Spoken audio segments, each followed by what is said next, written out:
히브리서 제11장. 믿음으로 모세가 낳았을 때 그 부모가 아름다운 아이임을 보고 석 달 동안 숨겨 왕의 명령을 무서워하지 아니하였으며, 믿음으로 모세는 장성하여 바로의 공주의 아들이라 칭함받기를 거절하고 도리어 하나님의 백성과 함께 고난받기를 잠시 죄악의 낙을 누리는 것보다 더 좋아하고 그리스도를 위하여 받는 수모를 애굽의 모든 보화보다 더 큰 재물로 여겼으니 이는 상주심을 바라봄이라. 믿음으로 애굽을 떠나 왕의 노함을 무서워하지 아니하고 곧 보이지 아니하는 자를 보는 것 같이 하여 참았으며, 믿음으로 유월절과 피 뿌리는 예식을 정하였으니 이는 장자를 멸하는 자로 그들을 건드리지 않게 하려 한 것이며, 믿음으로 그들은 홍해를 육지같이 건넜으나 애굽 사람들은 이것을 시험하다가 빠져 죽었으며, 믿음으로 7일 동안 여리고를 도우니 성이 무너졌으며, 믿음으로 기생 라합은 정탐꾼을 평안히 영접하였으므로 순종하지 아니한 자와 함께 멸망하지 아니하였도다. 할렐루야. 사랑하는 열린문교회 성도 여러분, 지난밤도 주님 주신 은혜와 평강 가운데 단잠 주무셨습니까? 아침을 깨우는 말씀, 목요일 이 아침에 주님께서 저와 여러분에게 주시는 말씀은 히브리서 11장 23절로 31절까지의 말씀입니다. 오늘도 살아계신 하나님의 말씀을 통하여 저와 여러분의 삶 가운데 선명한 성경적 기준이 세워지길 원하고, 또한 그 기준대로 살아내심으로 주님께는 영광이요 여러분의 인생 가운데 가장 복되고 귀한 삶을 살아내시는 오늘이 되었으면 좋겠습니다. 오늘 본문에 계속해서 그 믿음으로 살아온 믿음의 선진들의 이야기를 통해서 저와 여러분에게 그 믿음에 대한 고찰을 할 수 있는 이 시간들과 또한 그에 따른 통찰력들을 허락해주는 시간들이 계속 이어지고 있는데요. 말 그대로 이와 같은 이 개념으로 이 매일 성경의 해설자는 오늘 본문에 대해서 믿음의 사람들 세 번째 이야기라 이야기했습니다. 여러분도 함께 아침을 깨우는 말씀 연속으로 보고 있지만, 첫 번째 날의 믿음에 대해서 제가 나눴던 것, 그리고 두 번째 날에 나눴던 믿음, 오늘 그 세 번째 나누는 이 믿음의 영역에 대해서 볼 것인데요. 단순히 이 아침을 깨우는 말씀에서는 이런 성경적 강해라든가 어떤 성경적 성경 공부를 하는 것 같은 접근으로 함께 나누는 시간은 아니고요. 말 그대로 당일에 주신 하나님의 말씀을 통해서 주시는 묵상들, 그리고 삶에 대한 나눔들, 적용들을 여러분과 함께 이야기하는 시간이기에 조금 더 편안하게 말씀을 접근했으면 좋겠고, 그리고 제가 여러분들에게 대표로 어떻게 보면 그 말씀들에게 통해서 주시는 마음과 묵상들을 나누지만 꼭 그것만이다, 그리고 그것만이 정답이다라는 생각으로 말씀을 대하기보다는 그저 오늘 이 말씀 본문을 통해 저 김두영이라는 사람에게 주신 마음은 이런 것이다 라는 여러분들이 좀 어떠한 그 은혜의 풍성함들을 함께 나누는 시간이 되었으면 좋겠고, 또한 여러분들이 묵상하는 데 있어서 잠시의 조금의 힌트가 되어졌으면 좋겠다라는 생각을 하게 됩니다. 그렇기 때문에 아침을 깨우는 말씀을 통해서 하나님의 은혜를 함께 나누지만, 여러분 각자가 또 이 말씀을 통해 주시는 그 믿음이라는 것에 대해 각자의 이 묵상과 적용을 해보는 것도 참으로 의미 있다라는 생각이 들었습니다. 저는 오늘 어쨌든 간에 이 히브리서 본문 말씀을 통해서 오늘 제가 좀 주목하고 싶은 것은 무엇이냐면 바로 모세의 이 부모의 믿음에 대해서 좀 함께 살펴보았으면 좋겠습니다. 오늘 이 히브리서 본문에는 결국에는 모세라는 인물의 믿음을 중심으로 이 믿음에 대해서 서술하고 있는데요. 결국에는 그 모세의 믿음의 시작은 결국엔 그 부모에게로부터 났음에 대해서 분명히 이야기하는데, 저한테 인상적이었던 이 구절이 23절입니다. 믿음으로 모세가 낳았을 때에 그 부모가 아름다운 아이임을 보고 석 달 동안 숨겨 왕의 명령을 무서워하지 아니하였으며. 저는 사실은 이 본문 이 구절 한 구절로 큰 은혜를 받게 되는데요. 여러분 성경에서는 부모와 자녀 간의 그 관계에 대해서, 특별히 그 부모가 가져야 하는 그 책임과 의무에 대해서 결코 가볍게 이야기하고 있지 않음을 여러분 너무나 잘 아실 것입니다. 여러분 우리가 잘 알고 있듯이 이 디모데는 그 어미로부터 또 외조모로부터 받은 어떠한 신앙의 어떠한 훈련 그리고 교육 가운데 그와 같이 훌륭한 성품과 능력을 가진 인물이 되었음을 성경은 증거하고 있는데요. 여러분 그와 반대로 성경에서는 온전한 부모로서의 책임을 다하지 못하고 그리고 역할을 감당하지 못함으로 저주 혹은 심판을 받았던 인물들에 대해서도 너무나도 분명하게 보여줍니다. 제가 언젠가도 이야기했었던 이 엘리 제사장, 여러분 그는 결국에는 사사로 부름을 받고 제사장이라는 직분을 갖고 있었지만 비참한 말로를 당하게 된다라는 거 여러분 너무나 잘 알고 계시잖아요. 그리고 성경에서는 그 이유와 근거에 대해서 분명하게 이와 같이 이야기하는데 그 자녀들에 대해서 책망하지 못함으로 결국에는 온전한 교육을 이뤄내지 못했다라는 것입니다. 그의 자녀들 여러분 혼미와 비느하스가 결국엔 하나님의 것을 도둑질하고 하나님 앞에서 불경건을 행함에도 결국엔 그 아버지 제사장이었던 엘리라는 자가 그 아들들에 대한 그 죄에 대해서 결국엔 가볍게 여김으로 말미암아 꾸짖기는 하되 그것에 대해서 명확하게 그들을 책망하거나 그들의 삶을 바꿔주지 못했다라는 이유로 인해서 하나님께서는 이 불경건했었던 결국엔 그 두 아들뿐만 아니라 자녀들 교육을 온전히 시키지 못했다라는 이유로 엘리 제사장마저도 비참한 말로를 경험하게 되었음을 우리는 너무나 잘 알고 있죠. 그리고 또한 히스기야 왕의 그 말년을 통해서 결국에는 이기적인 그의 마음으로 인해 자녀들의 교육이나 후세대에 대해서는 전혀 아무런 관심을 두지 않음으로 말미암아 결국에는 므낫세라는 결국에는 이스라엘 역사 중에 가장 악한 왕 중에 한 명이다라고 할 수 있는 그와 같은 악한 왕을 결국에는 이 자녀로 삼을 수밖에 없었음에 대해서 우리는 성경을 통해 너무나 잘 배워왔습니다. 결국에는 부모의 역할이 이렇게 중요합니다. 부모의 역할이라는 것은 단순히 한 자녀의 인생에 대한 의미뿐만 아니라 그 자녀로 말미암아 이뤄지고 파생되어지는 그 사건에까지도 영향을 미칠 수 있다는 것을 우리는 너무나도 잘 알고 있는 것이죠. 오늘 이 모세를 숨겨주었던 그 부모의 믿음을 통해서 우리에게 주시는 그 마음이 무엇이냐면, 첫째로 제 눈길을 끌었던 것은 그 부모가 아름다운 아이임을 보았다라는 것이에요. 그래서 당시에 여러분 알겠지만 히브리 민족들이 커지는 것을 두려워하므로 결국에는 이 바로 왕은 명령을 내려서 히브리 아이들을 모두 낳자마자 여러분 죽이는 이런 끔찍한 일을 감행하였습니다. 그런데 그 부모는 그 바로 왕의 명령에도 불구하고 그것을 무서워하지 않고 이 아이를 석 달 동안이나 숨겼다라는 거예요. 그리고 그 담대함, 그 두려워하지 않았었던 그 이유가 그리고 근거가 무엇이냐면 아름다운 아이임을 보았다라는 것입니다. 여러분, 그런데 우리가 이 아이가 아름답다라는 이야기를 보았을 때에 단순히 그 아이가 이목구비가 뚜렷하고 워낙 잘생기고 예쁘게 생겼기 때문에 이 아이를 감췄다라고 받아들이는 사람이 혹 계십니까? 여러분, 전혀 그렇지 않죠. 단순히 아이가 예뻤기 때문에 숨겼다. 그리고 여러분도 아시겠지만 사실은 신생아를 낳으면요 그렇게 눈에 띄게 예쁜 애기는 없습니다. 다들 막 외계인 같다고 이야기하기도 하고, 물론 부모 눈에는 예뻐 보일 수는 있겠지만 결국에는 이목구비가 뚜렷하거나 우리가 생각하는 어떤 어피어런스, 외모가 예쁘고 아름다웠다는 이야기가 아니라는 것입니다. 결국에는 이 아이에게 그 부모는 무언가 영적인, 특별히 하나님께서의 그 부르심에 합당한 어떠한 그 존귀함을 보았다라고 이야기할 수 있다라는 거예요. 여러분, 이를 통해서 우리가 깨달아야 하는 것이 무엇인지 아십니까? 부모에게 영적 안목이 있어야 된다라는 것이에요.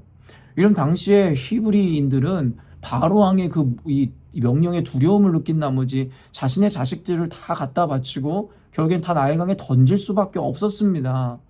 그 부모의 부정이나 모정이 모질라서가 아니라 그때 고대 사회에서 그 일국의 왕이라는 자가 하는 명령, 그리고 그로 인해서 따라오게 될 여러분 그 고통이라는 것은 말로 형용할 수 없는 것이었기 때문에 그 두려움에 여러분 사로잡혀 낳자마자 아이들을 갖다 바칠 수밖에 없었던 것입니다. 그러나 이 모세의 부모는 그 아이 안에서 존귀함과 특별한 하나님의 부르심을 보았다라는 것입니다. 그렇기 때문에 저는 아까도 서론에서도 이야기했지만 우리가 아이들을 온전한 아이로 키우느냐 아니면은 결국에는 심판을 받는 아이들, 결국에는 그 아이들을 잘못 교육함으로 말미암아 스스로에게도 그와 같은 안타까운 결과를 맞이하느냐, 결국엔 저는 그 차이는 부모가 갖고 있는 영적 안목의 차이라고 저는 생각합니다. 결국에는 엘리 제사장이나 히스기야가 갖지 못했던 이 영적인 안목은 무엇입니까? 결국에는 그들은 무엇이 귀중한 일이고 중요한 일이며 무엇이 별것 아닌 일에 대해서 알아볼 수 있는 영적 안목이 없었다라는 것이고, 자신들의 아이를 보면서도 그 아이가 어떤 것에 심각한 문제가 있는지, 그렇지 않은지에 대해서 안목이 없었음에 대해서 이야기하는 것이죠. 엘리 제사장에 대해서 이야기할 때 저는 영적인 무능력한 자라고 여러분들에게 나눴던 기억이 있습니다. 어린 사무엘조차도 하나님의 음성을 듣는 가운데 당시에 제사장이라고 하는 자가, 사사라고 하는 자가 하나님의 음성을 듣지 못할 뿐만 아니라 음성을 듣고 찾아온 사무엘을 여러분 돌아가게 한다든가, 아니면 그 마음의 번뇌함으로 기도하고 있는 한나의 기도를 보고 술 취해서 중얼거린다라고 비아냥댔었던 것이 바로 엘리 제사장이고 그의 영적 무능력이었다라는 것입니다. 오늘날의 부모들에게 필요한 것은 바로 이와 같은 영적 안목입니다.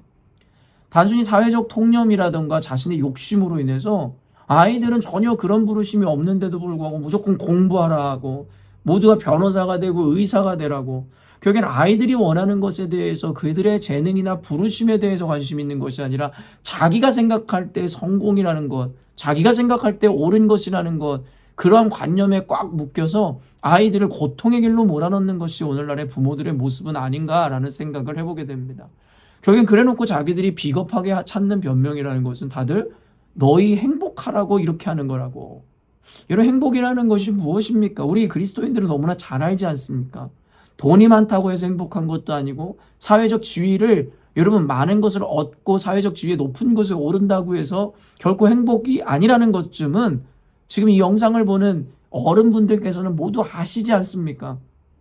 그런데 끊임없이 애둘러 자신의 욕망을 채우기 위해서 결국에 아이들을 이용하는 것은 아닌지, 아이들의 성공으로 인해서 자신의 만족과 쾌락을 채우고자 하는 것은 아닌지, 결국에 아이들은 고통스러워하는데 그 아이들에게 모두 이 세상이 이야기하는 세상의 기준에 맞춰서 아이들을 한 방향으로만 몰고 가고 있는 것이 한국의 부모들의 교육 방법이고 그들의 사랑을 표현하는 잘못된 방식은 아닌가라는 생각을 해보게 됩니다. 사랑하는 열린문교회 성도 여러분, 특별히 부모 여러분, 오늘부터 하나님 앞에 믿음을 갖되 하나님께서 보여주시는 그 영적인 안목을 가질 수 있도록 여러분 하나님 앞에 기도해 보시지 않겠습니까? 아이들에게 과연 무엇이 필요한 것이고 이 아이에게는 어떠한 하나님의 부르심이 있는지에 대해서 모세의 부모가 그 아이의 아름다움을 보고 세상의 두려움이나 세상의 어떤 도전 앞에서도 그 아이를 숨겨둘 수 있었듯이, 결국에 여러분이 영적 안목을 가지고 아이들을 향한 그 부르심과 하나님의 마음을 온전히 인식할 때에 세상이라는 거대가 주는 유혹이라든가 세상이 말하는 어떤 잣대로 아이들을 인도하는 것이 아니라 그 아이들에게 특별한 그 길을 제시해주는 온전한 부모로서의 역할을 감당할 수 있게 됨이라 저는 믿습니다. 우리는 뭐 천재교육법이나 세상에서 성공한 아이들, 천재들의 어떤 다큐멘터리를 보면서 그 부모의 특별한 교육법에 대해서 우리는 보게 됩니다. 단순히 천편일률적으로 세상이 말하는 방식이나 세상이 말하는 가치관이나 규범을 따라 아이들을 양육하는 것이 아니라 그 아이를 유심히 살펴본 그 부모의 통찰력으로 인해서 아이에게 합당한 교육 방식이라든가 뭔가 다른 어떠한 교육 방법으로 인해서 아이들을 훌륭하고 온전하게 성장시켰음을 우리는 보게 되는 것이고, 결국에는 이와 같은 여러 가지 정황들이나 상황들을 우리가 접목할 때에 결국 우리 안에는 이와 같은 영적 안목이 필요하다라는 것을 우리는 보게 된다라는 것이죠. 사랑하는 성도 여러분, 부모 여러분, 오늘부터 이 말씀을 계기로 아이들에 대한 눈을 좀 안목을 좀 바꿔보시지 않겠습니까? 그래서 세상이 이야기하는 기준, 세상이 말하는 성공, 세상이 말하는 행복이라는 잣대로 아이들에게 들이대지 마시고, 말 그대로 성경은 이 세대를 본받지 말라 하는데도 불구하고 불신앙적이고 불순종적인 태도로 결국에는 그 말씀을 여러분 거부하고 세상의 관념과 기준대로 내 아이에게 그 잣대를 들이대는 것이 아니라, 오늘도 하나님께서 우리 아이들을 어떠한 부르심으로 또한 어떠한 안목으로 바라보고 계시는지에 대해서 우리가 그 마음을 믿음으로 바라봄으로 말미암아 우리 아이들의 부르심에 합당한 모양으로 우리 아이들을 양육하고 인도하시는 저와 여러분이 좀 되었으면 좋겠다라는 생각을 해보게 되는데요. 이 말씀을 듣고 여러분이 당장 아이들에 대해서 그 교육 방침을 철회한다든가 바꾼다는 것은 쉽지 않겠으나 여러분, 모든 것은 작은 시작에서부터 위대한 역사가 일어남을 여러분은 아시기에 오늘부터라도 조금씩 그 여러분이 쌓아놓았던 기준과 여러분이 갖고 있는 그 여러분 한계를 좀 부셔버리시고 좀 무너뜨리는 시간이 되었으면 좋겠다라는 생각이 들고요. 어떤 분들은 또 이런 가르침을 통해서 목사님 아이들을 방목하고 그저 이 어떻게 보면 공부도 시키지 말라는 얘기냐, 이렇게 여러분 논점을 흐리시는 분들이 혹 계실지 모르겠는데요. 제가 여러분 강조하는 것 중에 하나가 보편성의 원리, 최선이라는 가치라는 거 여러분은 아실 것입니다. 다만 오늘은 원론적이고 가장 중요한 본질에 대한 접근을 이야기하는 것이니까요. 단순히 아이들을 뭐 민노라 이야기하면서 막 키우거나 그냥 방치하라는 이야기가 결코 아니고, 여러분이 최선을 다하여 아이들을 훈육하고 양육하고 교육하되 본질적으로 그 아이들을 향한 하나님의 마음이 어떤 것이고 그 아이들의 부르심이 어떤 것인지에 대한 영적 분별력과 안목이 있어 그 아이들이 성공하고 결국에는 그 아이들이 온전케 하기에 이 부족함이 없는 여러분이 그 과정들을 인도해 줄 필요성이 있다라는 것을 여러분이 적용하는 오늘이 되었으면 좋겠습니다. 사랑하는 성도 여러분, 서원에서도 밝힌 바와 같이 여러분은 부모로서의 부르심을 갖고 있는 이들이고, 부모로서의 부르심이란 자녀들을 온전히 양육하고 하나님의 뜻에 합당한 모양으로 길러내야 하는 책임을 지고 있다라는 것, 그 동반이 되어진다라는 것 너무나 잘 아시리라 생각합니다. 무턱대고 기르는 것이 아니라, 무턱대고 세상의 기준으로 맞춰가는 것이 아니라 하나님 앞에서 모세의 부모와 같은 안목을 가짐으로 그 아이를 시대가 요구하는 리더로서 모세와 같은 인물로 키워내시는 저와 여러분이 되었으면 좋겠습니다. 함께 기도하겠습니다. 하나님 아버지, 여전히도 우리 안에 깨어야 하는 것이 얼마나 많은지를 보게 됩니다. 첫째로 내 자아를 무너뜨리지 못함으로 말미암아 내 안에서 온전한 기쁨과 감사를 회복하지 못한 우리들의 모습을 보며, 또한 아이들을 양육할 때에 결국에는 세상의 기준과 틀로 이 아이들에게 잣대로 들이대므로 결국엔 하나님의 사람을 길러내야 하건만 결국엔 우리는 세상이 요구하는 이 성공하는 아이들로 키우고자 하는 욕망을 채우는 삶을 살아온 것은 아닌가라는 생각을 하게 됩니다. 아이의 양육과 훈육, 하나의 부모로서의 당연한 사명이며 그 책임이 얼마나 막중한지를 성경은 이야기함을 우리는 너무나 잘 알고 있습니다. 천편일률적으로 공부를 시키고 세상이 말하는 성공을 향하여 아이들을 이 기계와 같이 키우는 것이 아니라 각자에게 주신 은사가 다르고 부르심이 다르듯이 이제는 아이들을 교육하고 양육하고 열심과 최선을 다하기 앞서 하나님의 마음과 부르심이 어디에 있는지에 대해서 먼저 우리가 묻고 구하며 볼 수 있는 믿음의 눈이 띄어지게 하여 주옵소서.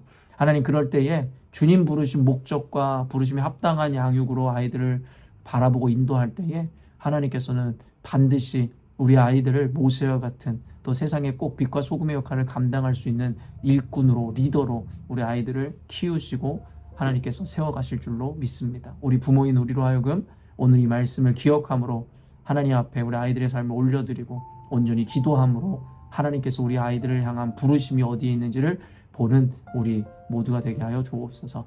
감사드리며 예수님의 이름으로 기도합니다. 아멘.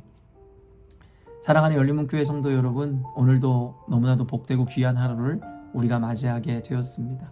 오늘 하루 살아가면서 우리 사랑하는 아이들, 천하보다 귀한 아이들과 한 번씩 눈을 맞추시며 사랑을 고백해 주시고, 또한 아이들에게 너희들이 원하고 좋아하는 게 뭔지에 대해서 묻고 대답하고 그들의 대답을 또 들어주는 시간 여러분이 가지셨으면 좋겠습니다.